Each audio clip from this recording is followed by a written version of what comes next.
Hello students, in the previous video we have discussed what is force and what are its effects. In today's video we are going to discuss the classification of forces. On what basis forces are classified? It is classified on the basis of contact and non-contact.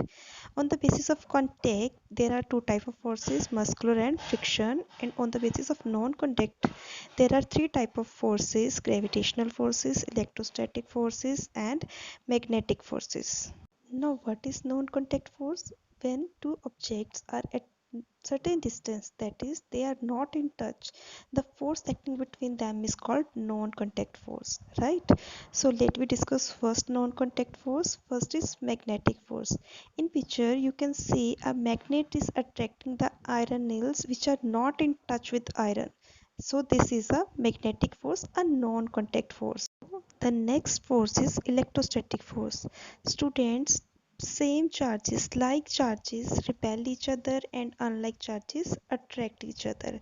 In picture you can see that there is a comb having a charge and paper having different charge. Both are having different charge. That's why they are attracting each other. Now the next force is gravitational force. It is a force by which objects pull each other. In case of earth it is called gravity. In picture you can see that apple falls downward. It means earth is attracting a lighter object towards itself.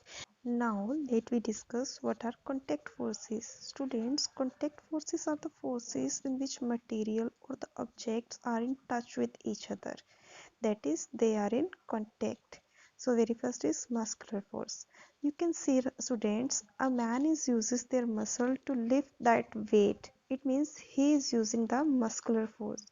To play any game, football, cricket, badminton, players uses their muscular force. Now students, next contact force is frictional force. Students, it is a force which opposes the motion of a moving object.